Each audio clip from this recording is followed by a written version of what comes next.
My name is Tara. I have 7 children. I am married to this incredible man. He is so kind and so wonderful, and we've just built this life very quickly together with all these children.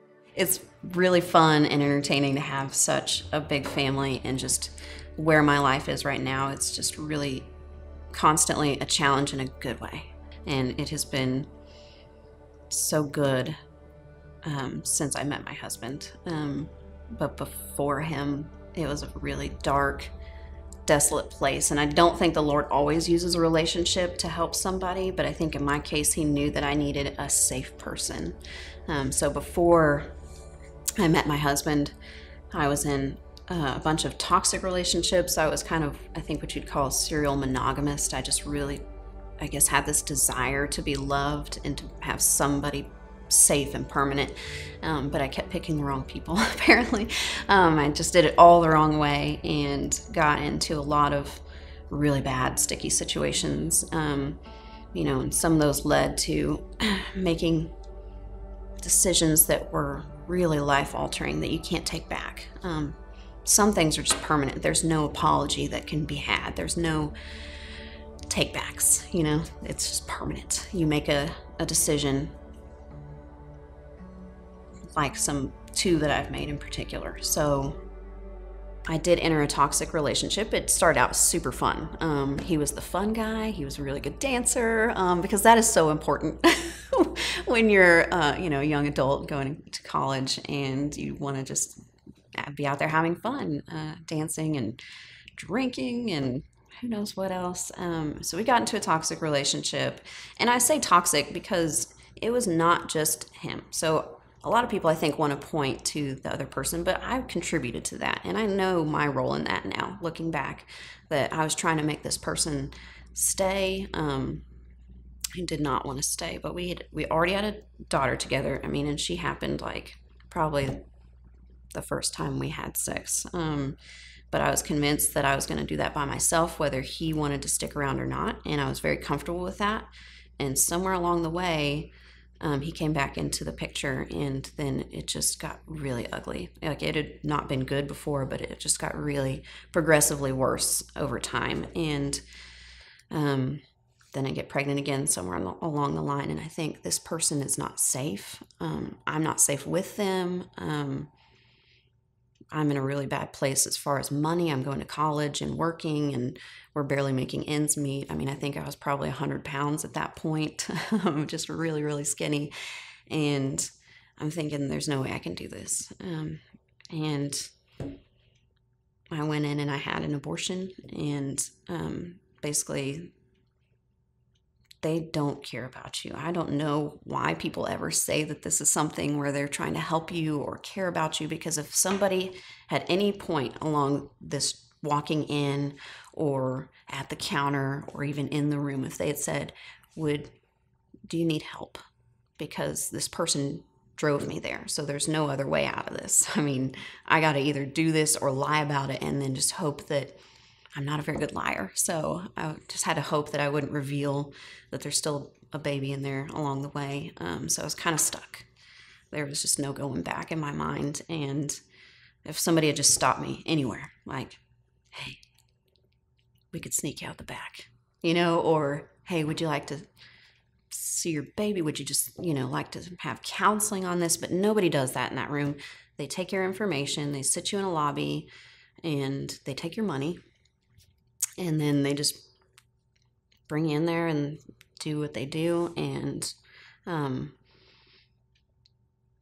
I was super poor. So you could go under anesthesia for, I can't remember how much more it was, but whatever it was like $100 or $200 more. I didn't have it. And even if I had, there was enough guilt there that, and enough not wanting to do it, that I did not go under anesthesia. So I was completely awake for the procedure, and I just remember a lot of crying and maybe screaming. Not that it was painful per se physically, but I knew what was going on.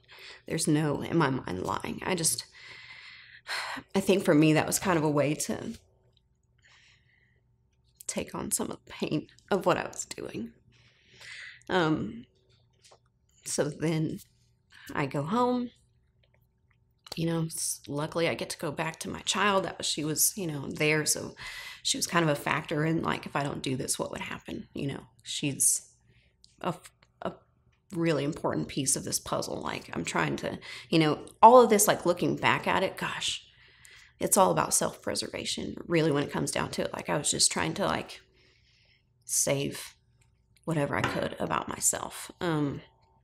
I had a really good, I was like a straight A student for the most part in college. So I had a really good thing that I thought I was doing. I thought, okay, this was bad, but, we're still making it. Like, I can do this. I didn't want people to know. Nobody knew. I didn't go to anybody. I didn't ask anybody anything.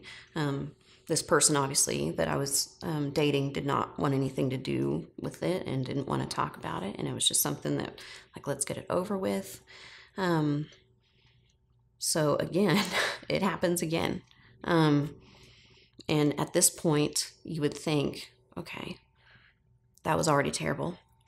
I was miserable, and I've actually gone downhill. So at one point, before the second time that I get pregnant, or I guess actually the third time I get pregnant with him, I was at my lowest, I think, at that point. And we're driving, and he's yelling at me about, I don't even know what. I was never doing the right thing. I was always, in his mind, probably having affairs and stuff like that, which I never was. But he always thought that I was. And just weird. When you're in a toxic relationship, it just gets really hairy. It just gets really bad, and you just don't even know a way out. It feels like you're trapped, and you don't know what's going to happen if you leave, and you don't know where to go because there's nobody there. When you get in that relationship, everybody disappears because you're pushing them, and they're like, wait a second, I don't want anything to do with this.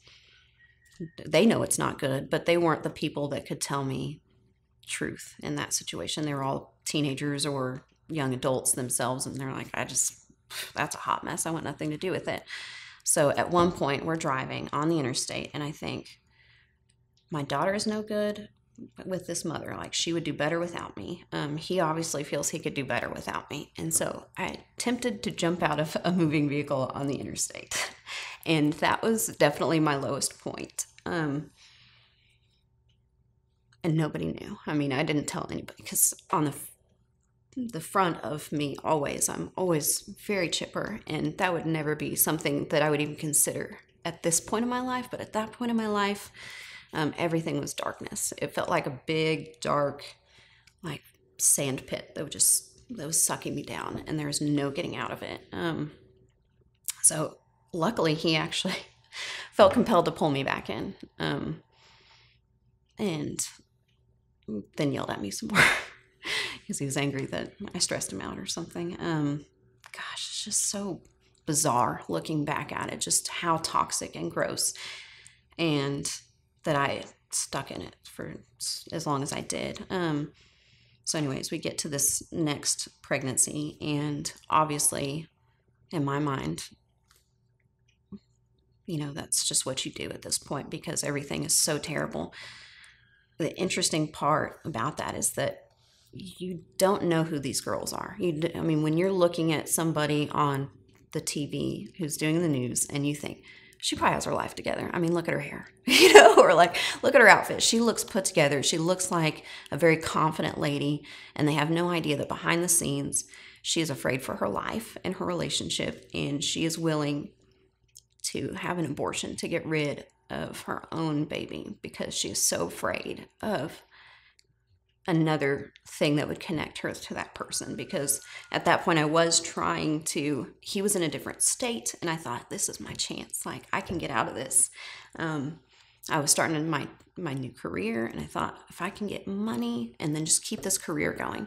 And TV news, you kind of hop your stations like every couple years. So you get a tape together, and then you go, man, you send it to the next biggest station that you can get to, and you just keep moving. I thought, this is my way out. Like, I'm going to get out. I'm going to be successful, which is a huge deal. Everybody kind of grows up in this culture of success.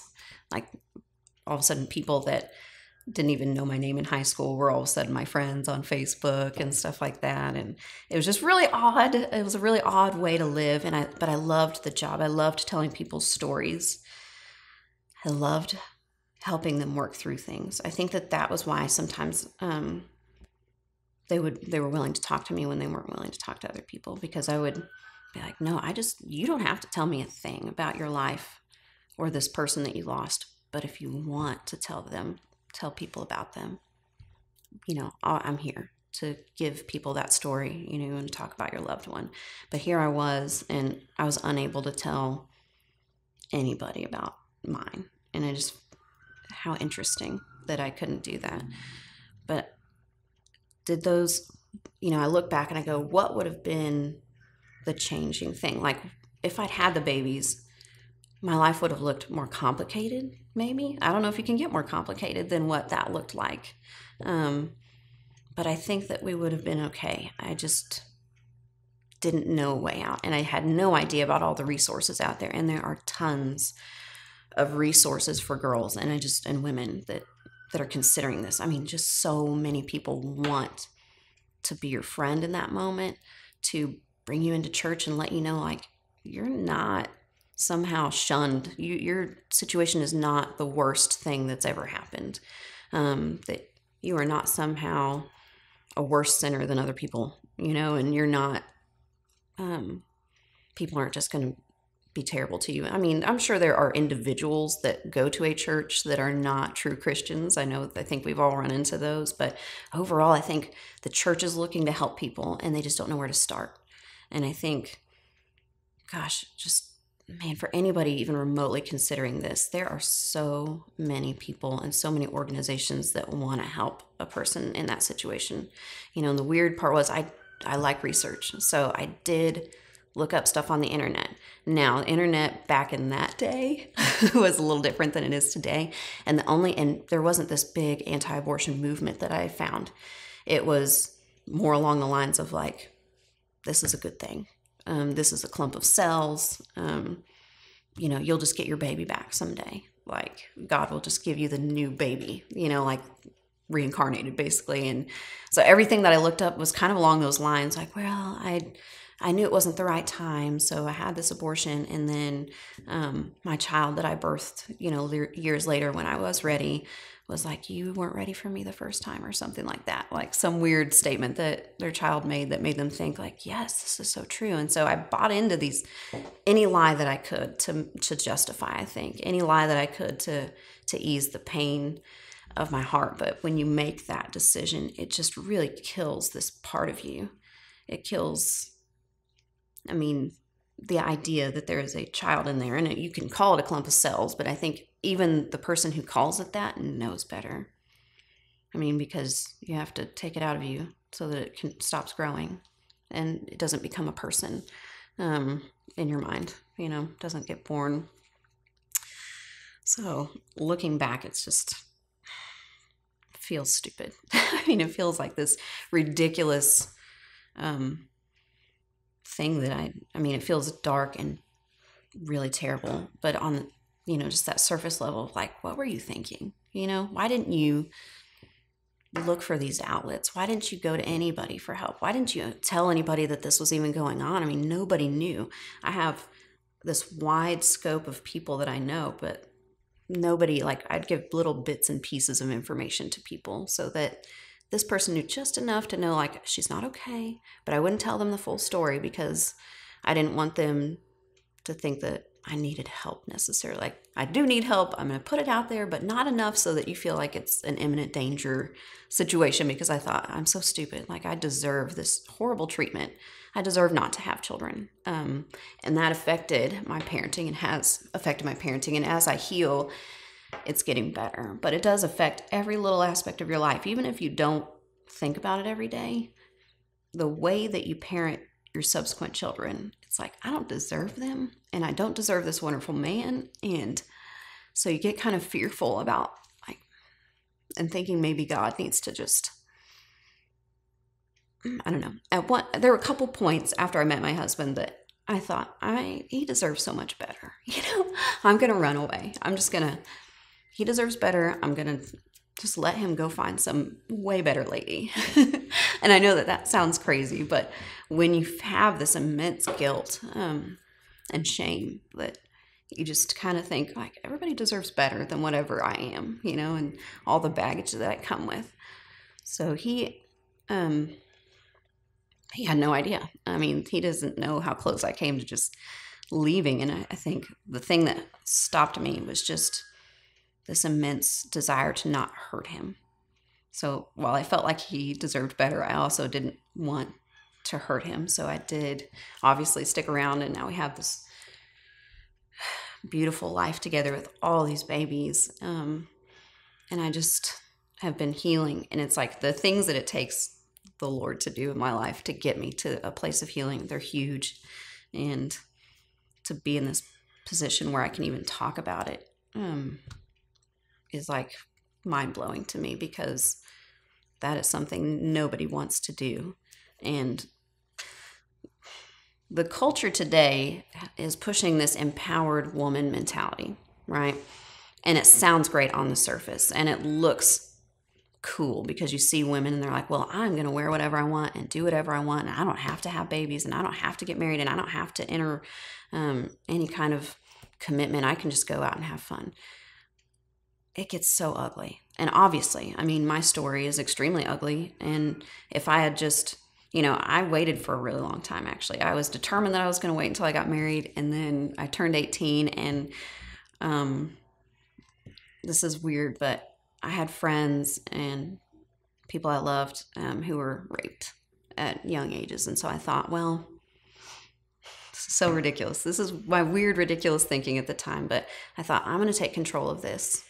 I'm just going to get this out of the way so that, my first experience won't be with rape. And I don't, so crazy. I don't feel like that was empowering at all. That obviously did not empower me after that. But this whole idea that women can just be empowered and just do whatever. I mean, empowerment is saying no. I mean, empowerment is waiting. Empowerment is having such a strong conviction that you, of course, wouldn't want somebody to be that intimate with you unless they were willing to commit to you. That is true empowerment. That is, I mean, even if you just want, I mean, my position is definitely a God position, definitely Jesus, and just this idea of treasure at this point, but I didn't have that then. But even if you want to take that out of it, the idea of empowering yourself, I mean, how is it empowering to just be treated like something to be consumed? That is not empowering. And it's certainly not empowering to kill your own child to further a degree yourself financially in a career. That is not empowerment. That is the opposite. And this idea that, you just have a no consequence life as an empowerment thing, I mean, it's crazy. And it's leading us into such dark places. I mean, the blow up of family, just this whole lack of it, lack of dads in the picture, lack of moms parenting, or whatever. I mean, it gets really dark. And the things that seem to set people off of the edge of that are that they had a lack of family. And I find that interesting. All the people that I talk to when we talk about, well, what do you think led you into this decision, this lifestyle, this, that, and it's always, they don't want to admit it up front, but if they didn't have a dad in the picture, or a dad that was involved, if he was always working, if he put success ahead of everything else, if he never went to church, I mean, if you never stepped in a church, if there was never a belief system, that seems to be the thing that set them on this path of like, well, I don't want to live a consequence lifestyle. I'm out of that. The culture is go out and have fun and do whatever you want, and we can just take care of it if something happens. But it leads to really dark things. I mean, I don't know. I mean, obviously, for my personal life, that fun was not fun at all. It was the darkest, most awful time of my life. I mean, there's just never been a darker time. Subsequently, I have been raped several times, actually. 6 times. And when you constantly put yourself in a position at a party to be the drunk girl there, or get roofied, or walk in to some guy's college dorm room, you're putting yourself in that position, and it's not fun. And here I thought I was controlling that situation by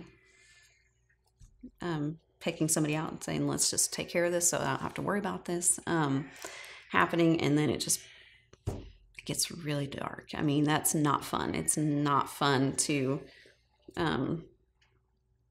have no control over what happens to you in those moments, and to just kind of be so self-centered. I mean, the more self-centered I got in that life and the more fun I was having, the worse I felt. And it's like, you don't realize it until it's like this super dark place, until you're the girl hanging out of a car on the interstate trying to jump because you think like, nobody wants any of this. Like, this is dark. Like, Jesus isn't going to want this. I mean, and just being convinced of all these different dark lies, and that all in the name of fun, all in the name of like, let's have a good time. Let's live this super cool party lifestyle. And it's not super cool. It's not awesome. And it's not empowering. And man, to watch women, the most empowered women I've ever met are the girls who waited, are the girls who are like, I will work really hard at this. I will, and it takes conviction. It takes a lot of standing up for yourself to say like, no, I have a boundary and you're not going past that. And I won't go past that myself. Like, those are the most empowered women I know. And there are points. So like, I had good points. I mean, here I started out, I think, decent. So I made a poor decision to have an intimate relationship with my first child's father, but I kept her. And I mean, that was like the best decision. I knew like God was making something beautiful out of something ugly, and I felt it in that moment. I remember after she was born, I was just like smiling, like, man, I may have messed up every single other thing that I've ever done. Like, I may just be a big mess up, but this is a good thing. And I knew it in that moment. Like, the darkness that ensued after that, I just don't even, like, it just got dark fast. But like in that moment, like, there are pictures of me in the hospital after she's born, and I can't even keep my eyes open. I'm so tired, but I have this smile on my face because I knew she's a good thing. She's a beautiful thing. Like, she's worth everything. She's worth every tear I cried. She's worth losing this person to another girl. I mean, he seemed important at the time, but she was worth every bit of that. And I knew that in that time. And every child is worth that. And somewhere along the line, I let all these lies tell me otherwise. And I just don't want anybody else to do that. I don't want anyone else to think like, this is your one answer. This is it. That whatever this is more important than a life, and it's not. And you're not just taking the life of that child. You're taking your own life. I mean, you are. It becomes this dark place. No matter how cheerful you want to act on the outside, there's this darkness that just sucks you in because you've ripped the light out of you. And it's just hard to get that back. I mean, it took a savior for me to get any light back in my life. And it's going to be this constant looking at that and making sure that I'm walking in his forgiveness and his grace, because otherwise I could get sucked right back into shame. And it's so easy to do. And I don't, a lot of people, they can see these stories and go, okay, she was saved. She now lives this glorious, like, free of shame life. And it's just not that way. You wake up every morning and you have to remember the grace and the forgiveness and the mercy and who you truly are, what your identity is in Christ. And it is this beautiful experience. And knowing that I have to rely on him every single day for that, it's beautiful. And I wish that for everyone. Like, I kind of want to shake some people and just be like, you don't even know what you're missing if you won't even just read the word. Like, read it, tell me what you think. Like, you need it and you don't even know you need it, but once you read it, you'll know. And then you can live this whole other free life and be all in for Jesus. And it's just this whole other ball game. And it's way more empowering than anything the culture will tell you.